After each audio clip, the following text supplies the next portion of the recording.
Order online at picassospizza.net.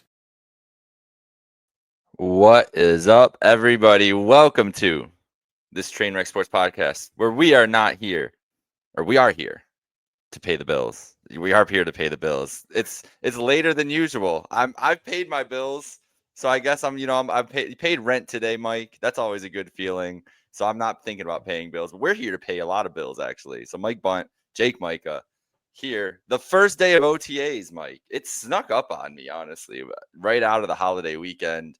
And then I'm seeing the post when I first woke up this morning, and I got a little excited, man. I can't lie. It was nice seeing guys with helmets and shorts running around today, and some fervor from One Bills Drive. How about you? How are you doing on this fine May 27th Tuesday evening here?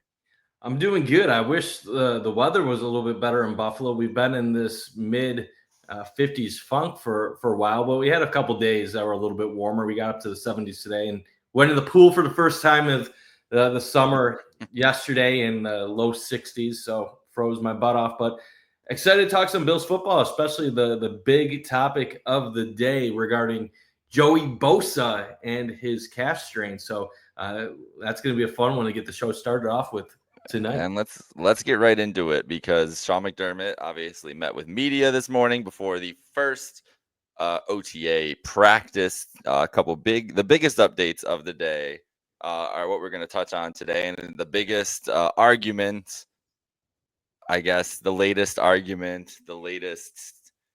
point of tension in Bills Mafia today has to do with Joey Bosa, who is not going to practice likely at all during OTAs with a calf strain. Sean McDermott used the word concerning, which is not a word you like to hear from Sean McDermott in the spring or summer, but he should be back fully healthy for training camp from the Buffalo Bills. Now, this sent everybody in a tizzy, and Mike Bundt and I, we basically said the same thing like 10 minutes apart without realizing it. And then I checked and saw that you had posted, and then I was like, okay, well, we're in line here. So I think we're on the same page. But Bundt, when you heard that news today about Joey Bosa, obviously high price guy, I think he's making about $12 million this year. He's supposed to factor in big for the Bills, but we know the injury history has been a concern, is obviously the biggest red flag. So with these storylines, is it something or is it nothing, Mike? What do you think? I mean, it's not nothing, but I don't think it's something either. This is a tough thing.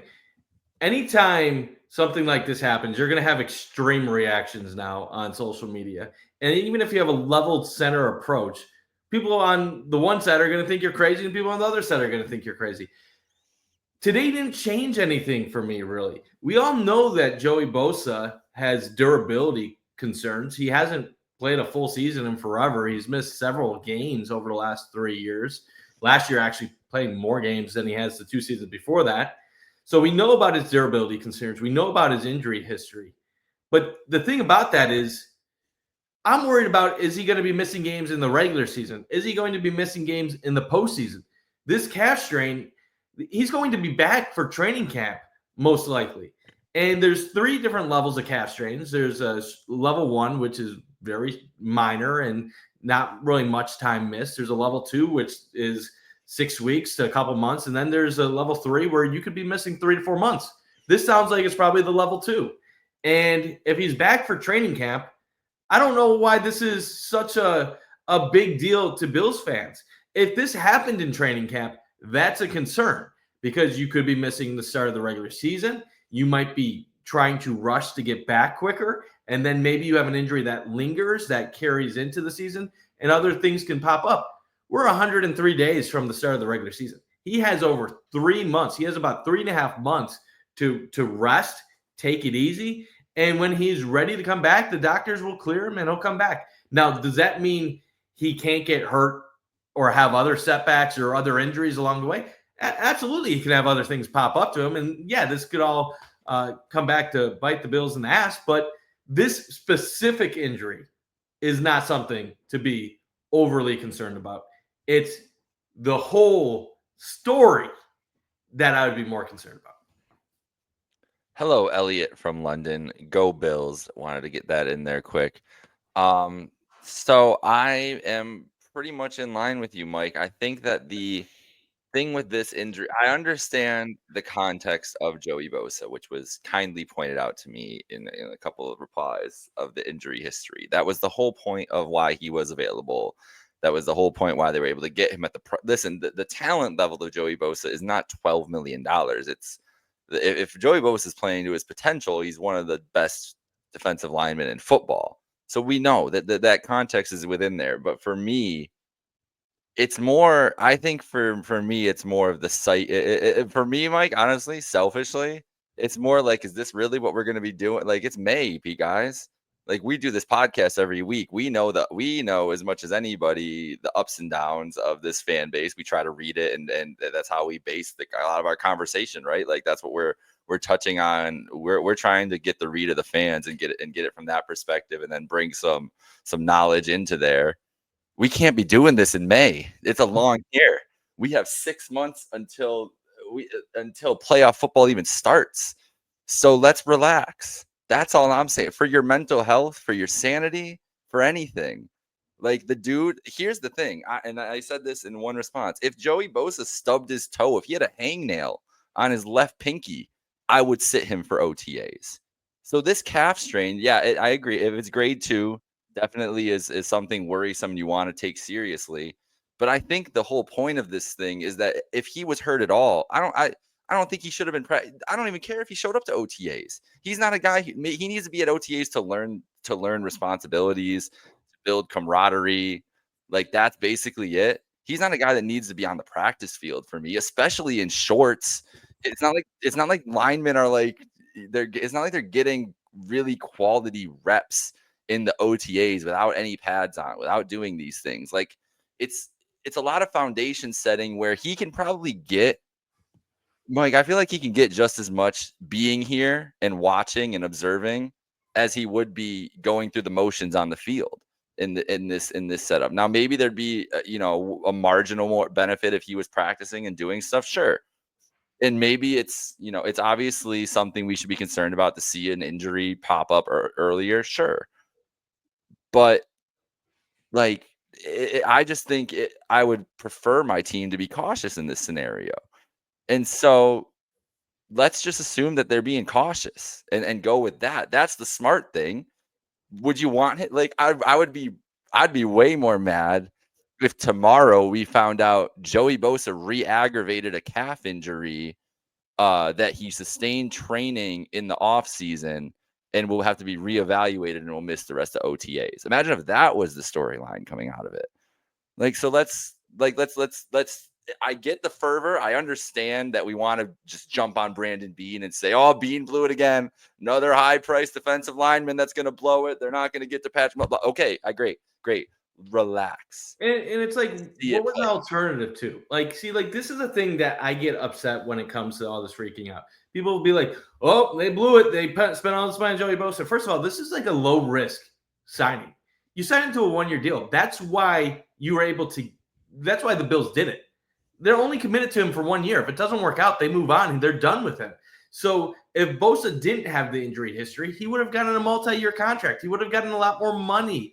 He got a one-year deal specifically because teams had issues with his injury past, and they didn't want to bear the weight of that. So it's a calculated risk, and the Bills are signing him, hoping that he can contribute when it really matters. And for the Bills right now, the only thing that really matters is January. I find like there's a lot of hypocrisy from Bills Mafia recently, where we say stuff like all that matters is January and February, but then when somebody gets injured in May, we're worried about the start of the regular season and missing games, or the Bills sign Ojanobi and Michael Hoyt and they get suspended 6 games. And we're like, oh, this is so atrocious. We signed these guys and they're going to miss 6 games. Well, they're going to play in 11 games. And if the whole point is winning in January and February, why are we worried about what's happening in September and early October? It's one or the other. This team is good enough to win a Super Bowl. If they don't make the playoffs, it's not going to be because Joey Bosa missed part of training camp or that Ojanobi and Michael Hoyt missed the first 6 games of the year. It's going to be because things just fell apart and crazy shit happened, like Josh Allen missing a season or coaching malpractice or massive injuries or massive strategic failures across the board. So if we're all aligned that it's about getting to a Super Bowl and winning a Super Bowl, we shouldn't be worried about a May injury. And I saw some people bring up the Curtis Samuel injury from last year. Number one, that happened in training camp. An injury that happens in training camp is much different than an injury that's sustained in OTAs. He got turf toe in training camp, then tries to come back quicker than probably what he should have, plays through it, it lingers, he doesn't perform to his level. What the Bills are talking about with this calf strain, he could potentially be fully recovered before he ever even sees a football field again. Doesn't mean that he will be fully recovered. It depends on the degree. We don't know that, so there is some speculation on this. But people are comparing injuries that aren't even like comparable. We don't know the situation of the injury. And basically what I would say and what you're saying is it's not that you shouldn't be concerned about his injury past overall. That's perfectly okay. It's okay to be worried about his injury concern. The Bills, I bet you are, is a little bit as well. But Sean McDermott used the word concerning. This specific injury is not going to be what determines if the Joey Bosa signing ends up working out or not for the Bills. And that's what I'm kind of tired of, because there's a thin line between passionate and being toxic. And I do think the Bills fan base is starting to trend more into that toxic territory than they are passionate. Passionate, yeah, everyone's passionate. But when you're too passionate and that lets you distort your brain and your thoughts and the way you react to things, you start to go a little bit too far. And I think sometimes we freak out too much about things that happen in OTAs. And this has happened before. We've had injuries where we freak out and we think it's the end of the world, only to then be September, October, and players are fully healthy and they're productive. And yet we have it on the opposite side where guys like Matt Milano and Terrell Bernard are durability concerns as well. They're constantly hurt. They're constantly missing time. But yet Bills fans never talk about that at all. Yet they expect them to be fully healthy and playing at Pro Bowl levels when they come back. So I do think there's a little bit of hypocrisy and a double standard here. I completely agree. And I think the timing of that, especially, completely key. And I understand, like you said, to wrap this up, we understand the nervousness, especially when it comes to this specific player. But we can acknowledge that and also say, let's just take it easy in May. And let's just see how it all plays out with this D line and who has these roles and how much this actually matters. If week one he's questionable with a calf, then everybody was right flipping out in May. But I'll gladly come on here and say I'm wrong. But until then, I'm not gonna spend. What are your thoughts? Do you think he'll be available week one? Yes, absolutely. I don't think he's going to play a lot. Here's the thing is I think he's going to play like 30% of the snaps until December. Like I don't think this is the guy they care to have in a big role. I would rather ramp him up. Honestly, this is complete speculation, Mike, but part of this is that they kind of put him on a different time frame than everybody else, where they're like, we don't even want you ramping up. If you're feeling sore of any sort, we don't even want you ramping up yet. We'll start your ramp up at camp.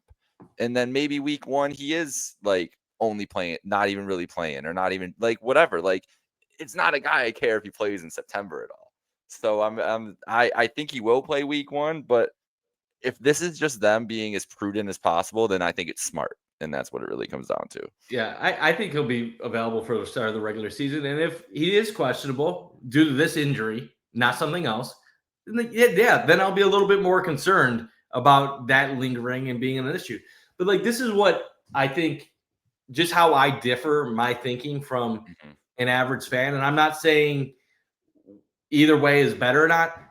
Fans are thinking with their emotions and their passion, and they're going to typically, when you do that, you're going to overreact to stuff. I'm more of a wait and see until I have more information. If I find out a month from now, there's a report that says Joey Bosa is not doing as well recovering from his calf strain, and that the Bills now think it's going to be pushed into the middle of the preseason, I'm going to be a little bit more concerned. But that's going to be because I have more information to go on. Some people will just throw out all of their opinions out there with little information to go on. Now, I'm not saying that Joey Bosa's injury past is little information, But as far as this specific injury, all we know right now, calf strain, and the Bills think he'll be back in training camp. The fact that they even have a timetable for training camp leads me to think they're pretty confident in their breakdown of what this is. Now, if the Bills said undetermined time frame, or we don't know exactly when he's going to be back, then it would be a little bit more concerning because they would be more vague, and the vagueness comes a little bit more questions of the Bills don't even know the time frame, the story, what's going on. The fact that they came out and said training camp, they're essentially telling you this is not a major injury. And that's the reading the tea leaves thing. A lot of people aren't reading the tea leaves. They're just reacting to Joey Bosa, who's always injured, getting hurt again. And that's leading to this online narrative because you know what? You're going to get a lot of clicks. You're going to get a lot of likes. And it's easy to fit your preconceived notions if you thought it was a bad move to begin with, rather than have a discussion of, okay, this is a setback. Let's see how he recovers. And you know what? The Bills had Von Miller, and nobody in Bills Mafia seemed to give a crap that he had an ACL injury in the past. All they could think about was that he helped the Rams win a Super Bowl the year prior. And he got off to a great start. He was much older. He had injury concerns in his past. And you know what? No one seemed to mind. Joey Bosa, it's a completely different story. You're talking about a guy that has over 70 sacks in just over 100 games. When he's on the field, he's a dominant presence. He could play 3 regular season games for all I care. If he's out there in the AFC Championship against Pat Mahomes, getting pressured, maybe taking him down, that's all I want. I don't care if he plays 0 regular season games. Just get me out there when it matters and contribute when it matters. Absolutely. But a guy we do want to see play some regular season games, James Cook. Not in attendance. Not a surprise. Only Bill not in attendance today. Everybody else full marks, except for James Cook, who's still obviously in his contract negotiation.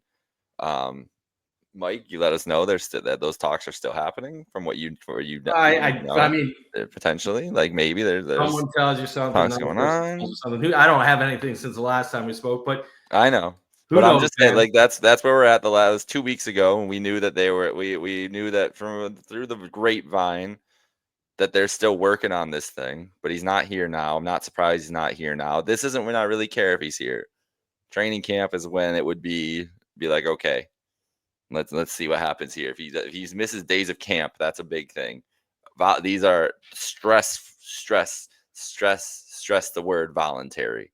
And every team, even if they would really love the guy to be there, they're never going to hold it against the guy who isn't there because it's a really slippery slope in the league when you put something voluntary. And the players, it's a bargaining, it's a union thing, right? Like the players fought for this voluntary time. They can use it or they cannot. Now the team can also, what can the team do in this situation? They can take reps away. They can make it so, okay, James, you don't want to show up? Well, then you're splitting carries with Ray Davis the whole season. Like things like that. Like those are the things that I could see happening to James Cook. But voluntary organized team activities, the team's not gonna start being worried, showing any concern about that. They would love him there, and that's, I'm sure, the words they would. I don't remember the exact quote. I'm sure that's something they would say though. But this is where we're at. This is we're in this standstill. We've seen it happen among plenty of other players across the league. Doesn't happen a lot in Buffalo. Usually they've been getting ahead of these deals and kind of figuring ways out, like we saw with a lot of guys this offseason. But we're in this thing with James Cook. So how do you see this thing?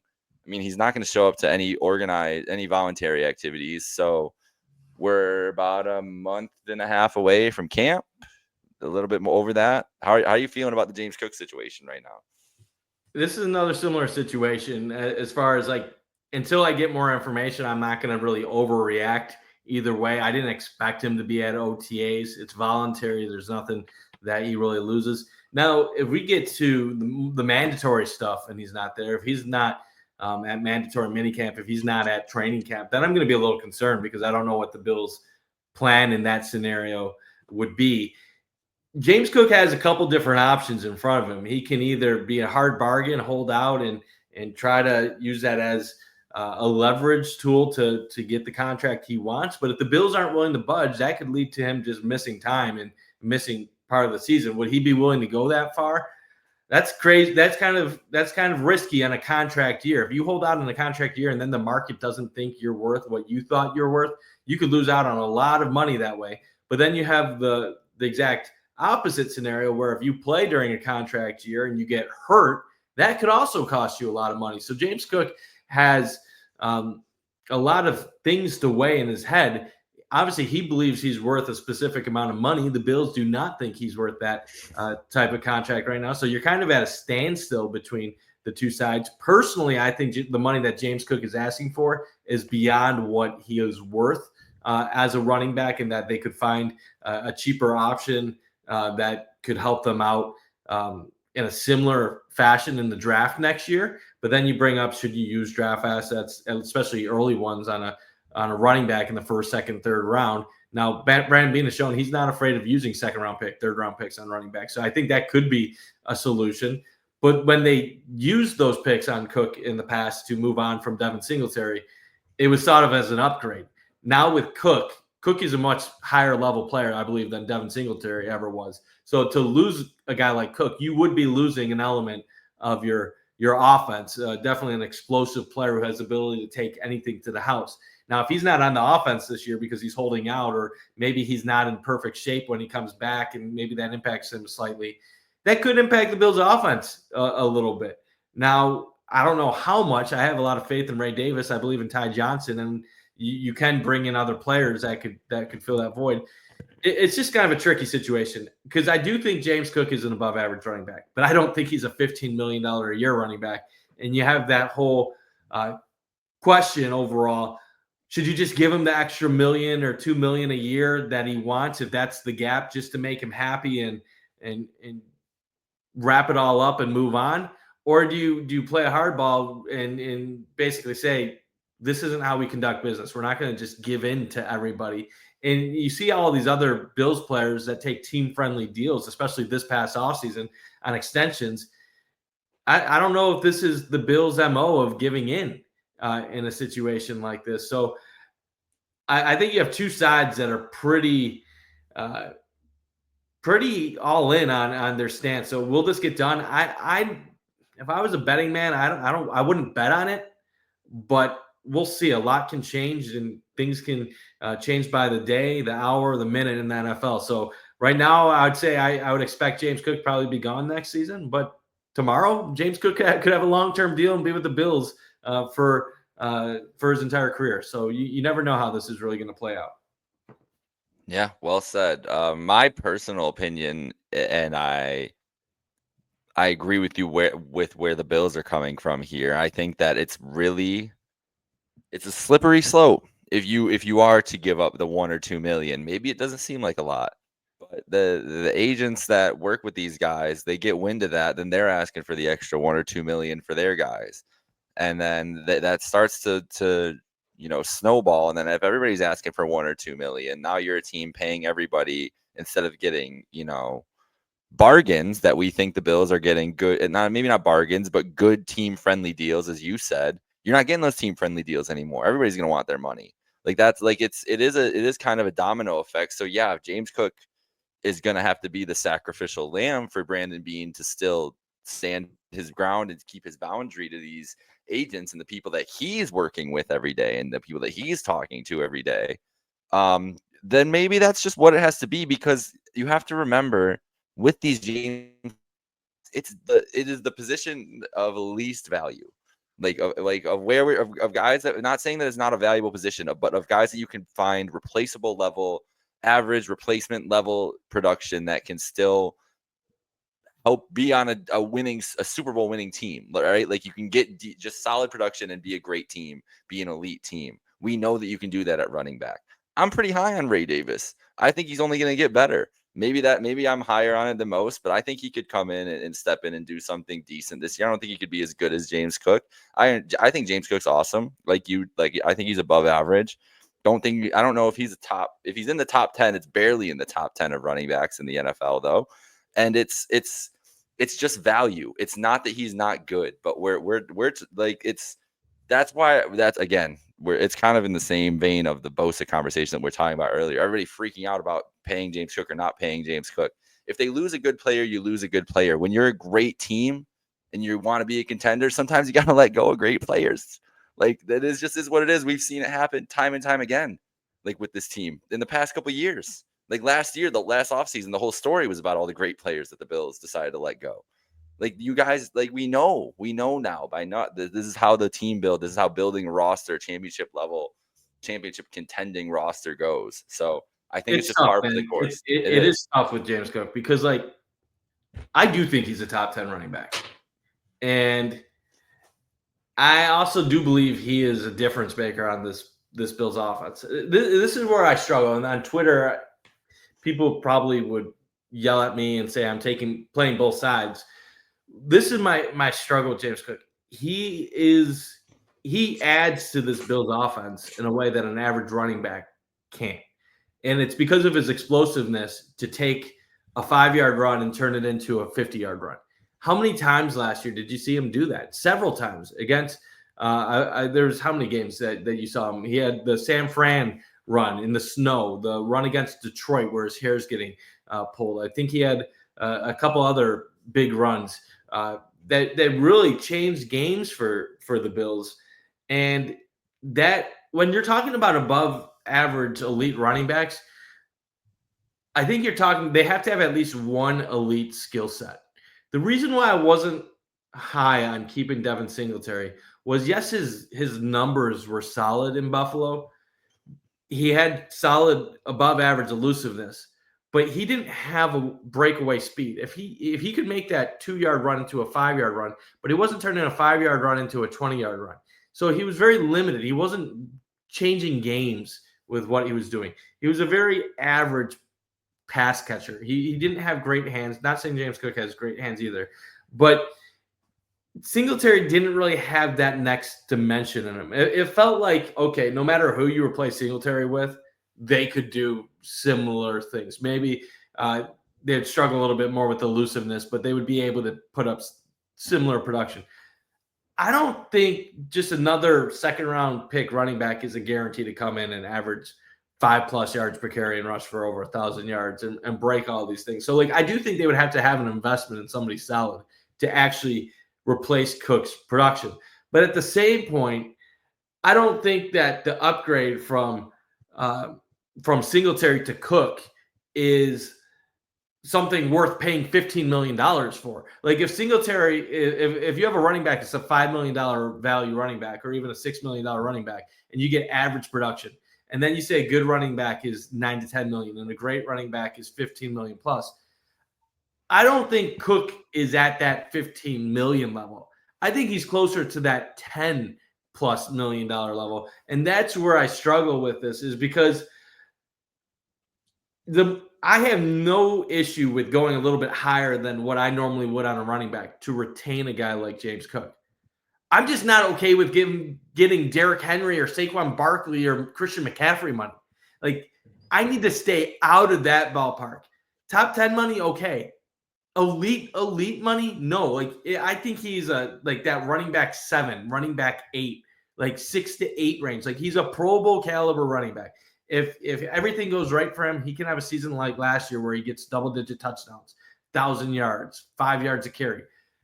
But he's never going to be the guy that's carrying the ball 280 to 300 times a season. He's a 200-carry running back. In this NFL now, that's getting the ball 12 times a game on the ground. That 12 to 13 times, that's not – you shouldn't be getting more than $1 million per carry you get a game.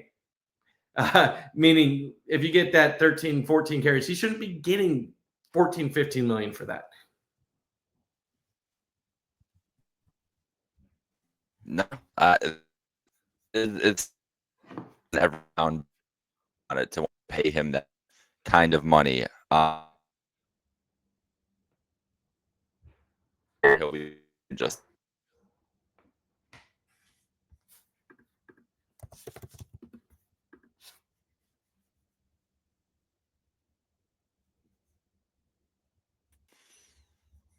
What's going on? I'm back. I don't know if you lost me or I lost you, but we're still. I have no idea either. I was wondering the same thing. No idea who lost who, but we are, I think, back here. I was gonna say, when it comes to James Cook, I agree with the here's the thing. Here's the grouping I have here. Because I'm with you where we can debate the range, but I think we're in the same ballpark of running back he is. But the money I feel like is different when it changes here. Barkley, Henry, Jake John, Kyron Williams. Those are the top 6 running backs I have. I think that's who I wouldn't put him ahead of any of those. Would you put him ahead of any of those guys in this moment? No. And so then now I think this is where I think that we're all these next 5 you could put any which way, and I would agree with you. Gibbs, Mixon, Jones, Kamara, Cook, and where those guys kind of fall. Yeah, I mean, Gibbs is probably a higher impact than a Cook, but yeah, like that's the type of group that I would put Cook among, and that's the tough part, because if you ask the Bills, if you lost James Cook, how difficult would it be to replace his production? I don't think they would say that it is the most difficult thing in the world, but it's a tough one, man, because I do think that Cook has a value. I think he's just overplaying his value right now. And when you have these conversations, it's like you either think people believe that you're either saying he's good or he's not. I think he's good. I do think he has value. He's just overstating it a little bit, in my opinion. Yeah, I think that's definitely the case here. And it's a lot of the thing. One of the biggest things we have to consider here too with the James Cook thing is the brother, is Dalvin, who has clearly been influencing him, been talking about that specific $15 million mark that we know Cook was at least at the beginning initially looking for. And how did that work out for Dalvin? How did that work out for him? Like Dalvin did the same thing, and it basically ended his career as a good running back in the league. He went from being a 1,000-yard rusher to a nobody. So I don't know. That's why I don't know. Like, is this good advice? Like, that's the thing I wonder. If you're James Cook, are you taking good advice from your brother? Like, isn't this just kind of? Doesn't it just kind of seem like it's Dalvin in that case, like trying to get what he thought he deserved for his brother, which is admirable. I understand that for sure. But maybe this is just a good deal for James. And here's the other thing about James Cook. Go get paid. Go get paid somewhere else where it's not a great team. And what is it going to look like for you in an offense that's not perfectly set up? Like, the thing is, we've seen James Cook in like the best possible situation, or at least a close to best possible situation. And for Dalvin, it was a much different scenario. Dalvin was the workhorse of that team. Like, when you thought of those teams, you're thinking Dalvin Cook is the star of those teams. We don't think that about James Cook. We know who the engine of this team is. It revolves around one guy. And so I feel like it's a whole completely different scenario with that too. And that's the thing with James Cook. He's never going to be that guy. I think it's a respect thing too, because Dalvin Cook, for what he produced, he really didn't get paid much for it during his career. Yeah. And he probably has running backs have this belief, and some of it is fair and logical, that they don't get paid for their production, because once they're done with their rookie contract, teams kind of just move on and go to the next running back. So you have all this production, you play at a high level, and only a select few get that next big contract now. And Dalvin Cook never really got that long-term big money contract. He got a little bit of money from the Jets, but that was 1 year, and that turned out to not work. And teams don't put the money on these running backs because it rarely pays off for them. So I think Dalvin Cook is basically telling his brother, hey, man, you're young. You're still in the prime of your career. Get your money when you can, and don't worry about the rest. And I think that's the tough thing for the Bills right now is, what does Cook care more about? Does he care about playing on a winner and contributing to that, or does he care more about cashing out? And at this point, none of us know Cook personally, so we don't really know, but it gives the appearance that he cares more about cashing out than he really does winning, which goes counter to the way the Bills are run. And it's one of those where I struggle to really complain about Cook, because his brother didn't benefit. His brother is a living example of not getting paid his value throughout his career. Granted, like it's hard to see from a fan when you see somebody make over $20 million to be sympathetic to it. But Dalvin Cook was one of the best running backs in the league for a 4-year period. And you would think, like, if you really got your value, Dalvin Cook probably should have made $5, $6, $7 million a year during that time. And he probably should have been a running back that made $35, $40 million in his career. So he's probably like, I got ripped off. Then you see Barkley get his money. You see Derrick Henry get $15 million. And he's probably like, Cook, like, James, you're a star right now. You just had to set the Bills single season touchdown record for rushing, and you should get $15 million. And you think about it, with Cook's age, if he got a 4-year, $15 million a year deal, that's talking $60 million. That's more than double Dalvin Cook for his career. Now, ultimately, they got to be a little realistic, though. They have to understand, like, the Bills aren't just going to hand them that money. But this is where, like, if Cook is realistic and then he's okay with, like, agreeing to, like, a 4-year, $44 million deal, it meant, like, you both kind of won. You got your long-term deal. You got good money. And the Bills get your production for 4 years. You both kind of gave in a little bit. You both make some money. Now, the risk comes if he doesn't sign an extension with the Bills, if the Bills don't give him that 4-year, whatever type of money contract, who has more to lose? James Cook does. Because if he goes to the market next year after holding out this year, if he goes to the market next year after getting hurt this year, what's he going to get then? Who knows? Like, or if he has an average season and doesn't put up big numbers, does Cook suddenly get $7 million, $8 million? Does somebody give him $9, $10 million? So I think he's playing a hard ball. But if the Bills are willing to, like, nudge a little bit more, I think it would be smart for Cook to take it.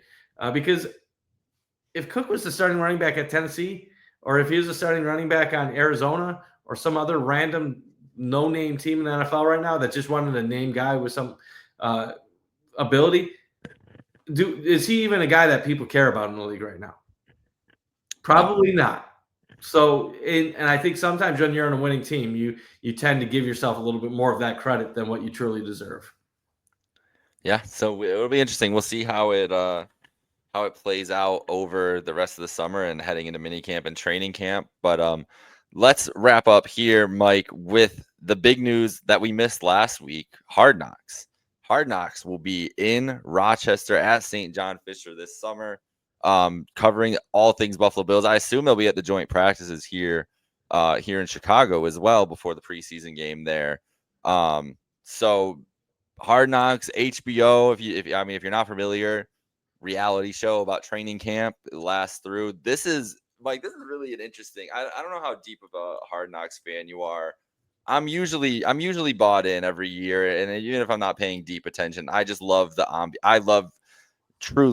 just eat up as much NFL Films content as I can during the season. So, like, I'll just have it on just to hear the music and see the ambiance and everything. But now, obviously, investment will be at an all-time high. But this is really interesting for the show in general. So they've had a lot of trouble getting teams to agree to this show the last 5-6 years. Hence why they've been doing the different tests of the in-season, the off-season.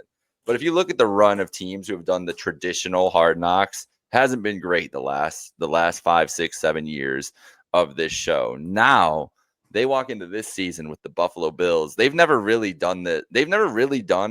I looked back. I can't really place a time where they did a team.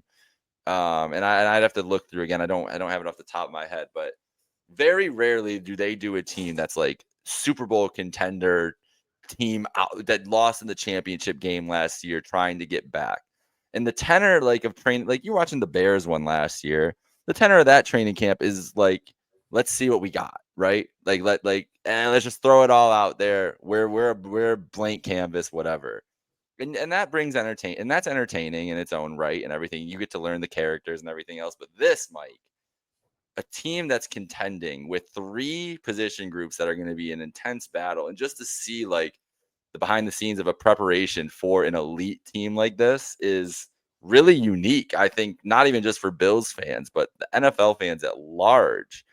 Depending on what the Bills are letting them, show and what the footage will actually be, this could be a really exciting season of Hard Knocks, I think. Yeah, I'm looking forward to it. Any access we get inside the team as a fan, I think is a plus for all of us. I trust they're not going to show things that are going to give away inside secrets or anything that will hurt the Bills in terms of on the field. It's funny because when like news like this comes out, you have two sides of thinking. As with everything, you have the people that are excited because their favorite team is going to be featured, and they'll get access that they've never seen, and a different way of storytelling outside of the Bills framing of things. So we're obviously used to how the Bills frame things on Embedded in a pro Bills manner. And we're obviously used to how WGR and the local media frame things on their airwaves or newspapers or websites, stuff like that. This is going to be a totally different presentation. We're going to get to see inside things that we never have seen before with this organization. So I think that's intriguing. How will they handle it? Well, coming off an AFC championship, like you said, there's probably going to be a lot of focus on Josh Allen. Obviously, who knows if Haley Seinfeld will be there or not? They're probably hoping that she might be there to do a little bit on her. Josh might be a little bit more private and not want that to happen. So I wouldn't predict that to happen, but it's obviously going to be a heavy focus on Josh Allen. It's going to be a heavy focus on the D-line additions that are going on. And then your typical training camp battles and young players trying to make an impression. Keon Coleman is probably going to be a focus in camp. Maybe Dalton Kincaid, him needing to step up. Trey White returning, maybe being a mentor to Maxwell Hairston and how that is working out on the field. So there's a lot of intriguing storylines. And like you said, a lot of times this is bad teams with a young quarterback or trying to take that next step. And it's kind of gotten dull over the years because it's the same thing over and over and over again. I like that they're changing this up. And for the fans that are like, oh my God, there's a Hard Knocks curse, like that's a bunch of crap. Like they play football. That's not a real thing. The reason why the teams in the past have been bad is because they picked bad teams to be featured on the show. It's not that they suddenly were cursed by Hard Knocks. No, it was just they were bad teams. Josh Allen was on the cover of Madden. The Bills still won the division. They still made the playoffs, and they won a playoff game. So I'm not too worried about that. And then the other thing too, like I saw some people saying, "Oh, what like this is gonna mess up the routine." If the Bills brass can't handle a few cameras during camp, well, then I'm more concerned about how the team is run because this shouldn't be a distraction to them. This really shouldn't impact them. They should just continue to do their way. Now, I understand why the coaching staff, maybe management and ownership don't like it. But to me, that's just because a lot of these coaches tend to be private individuals who don't want their behind the scenes life on display. They don't want what they're doing on display for thousands and hundreds of thousands of people in this case, maybe even millions of people to see what they're doing. If something happens that goes viral, it could be a bad look for them. It puts them at a chance of embarrassment or risk and stuff like that. And a lot of these coaches typically are conservative individuals that don't want everything on display. So like I totally get Sean McDermott probably not loving this. But you know what? This is the NFL. NFL is an entertainment industry. And sometimes that requires doing some things you don't want to do in order to comply with the league. And the Bills are the last team that really has any right to complain about this when they have literally participated in so few things throughout the years compared to the rest of the league. So I don't think the Bills have any basis to actually be upset. It is what it is. This was bound to happen. They weren't going to stick with this playoff teams are exempt forever because that just means that half the league was going to be exempt for the next couple of years. Yeah, that's part of the thing too. And you know, it's nice to have some Bills NFL media content coming out when we have to sit. Well, I'm not going to sit through it, but they're putting out this Chiefs propaganda before the thing's even over from them. So this year, like, the Chiefs have been on stuff like this. Like, yeah, I don't know specifically Hard Knocks or not. Well, but I mean, and Mahomes was on quarterback for the whole season. I just get tired of this. Like, what is this going to do to the Bills? Absolutely nothing. You know what? You know what happened when Patrick Mahomes was on the show quarterback? They won the fucking Super Bowl. So I think it's okay. Yeah, it's one of those things where like, and this is, I don't want to be like I'm that guy, and I hate sometimes being that guy. I'm the person that I see how fans react to a lot of things. I see narratives that develop, and I'm just like, guys, that's all crap. Like 90. 90% of what we're talking about in May, in June in the NFL does not matter. Like, it really does not matter. Talk to me when training camp starts and there's actual position battles, legitimate, like on the field injuries, and things that are going to impact the regular season. That's when I'm going to start being concerned. Unless I find out somebody tore their ACL tomorrow at OTAs, I am not going to be overly concerned about things going on. But I think that's what's happened with social media, man. Like, when I'm not old, you're not old, but I think both of us are old enough to remember a little bit of the world before social media existed, before having a Facebook account or a Twitter page.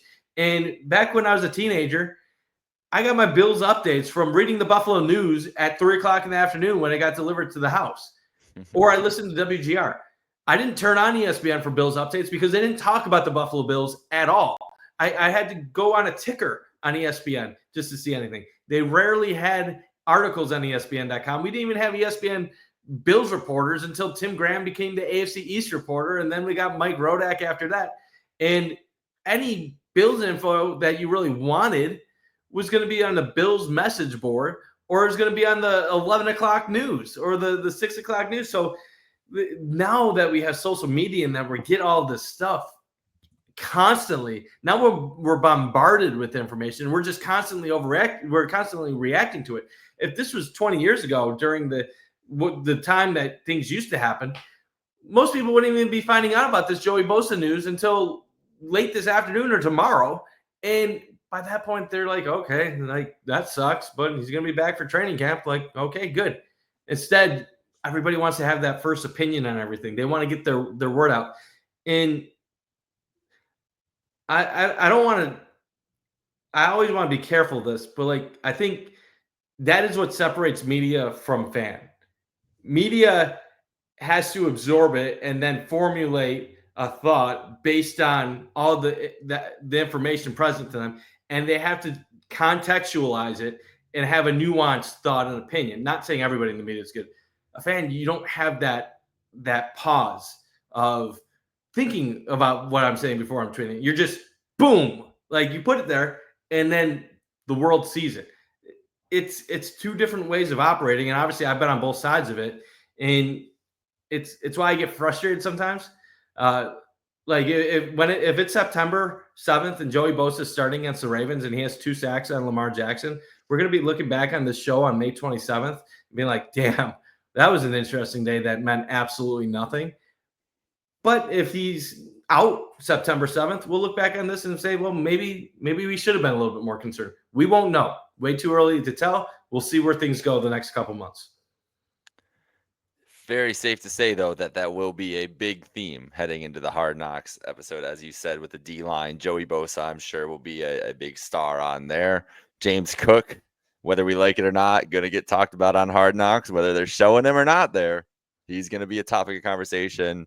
I'm honestly, Mike, I'm really excited. I'm well, like you said, we never got this media attention. Welcome. Maybe it'll be 1% of a distraction. Who knows? Maybe it'll be some clips that annoy you and some discourse that annoy you out of Hard Knocks. But it's way more fun being the team that everybody's talking about, and especially the team that everybody's talking about when you're not a laughing stock. It's not like we're going to be made fun of here. People are going to be hyped to see the Bills and see Josh Allen and things like that.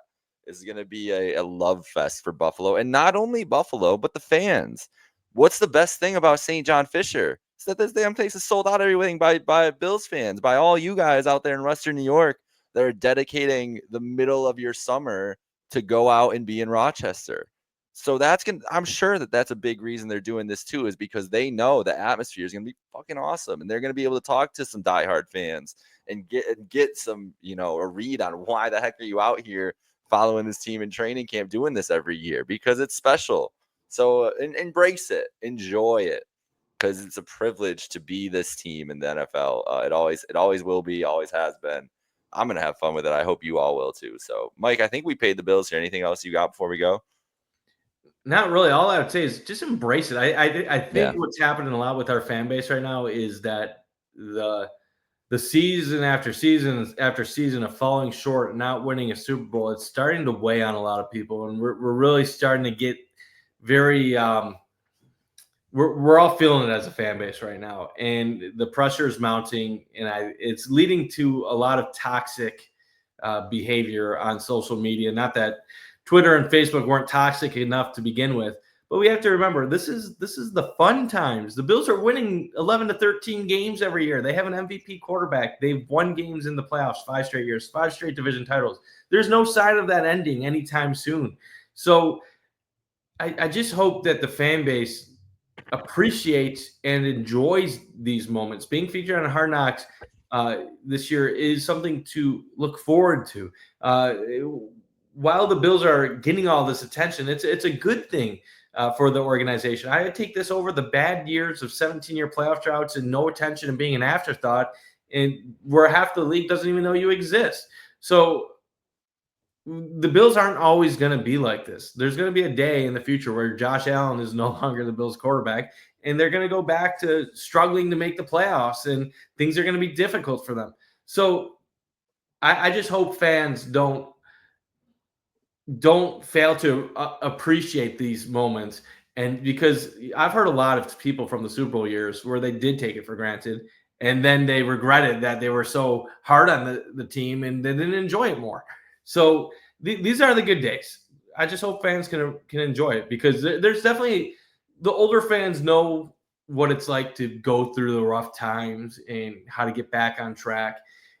You and I, we know that, but a lot of the young fans, they haven't had anything but success, and they don't realize that this is not the norm. This is the exception, and never take it for granted.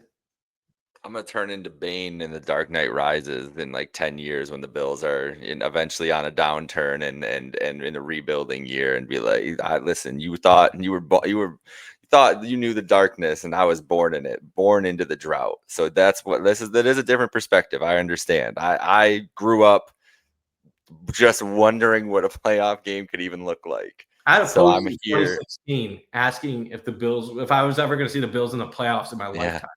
And I got one other crazy take. I'd love to have this talk on a different day, on a different show during the summer when we have nothing to talk about. I have a view that Sean McDermott might not be the right coach to win a championship. Meaning he might not be that high-end coach that the Bills need to get all the way. But if the Bills were bad, he would be the right coach to make sure a bad team would still be good. Do you get what I'm saying? Yep. Would love to talk about that one day in the future, because So he's Mike Tomlin.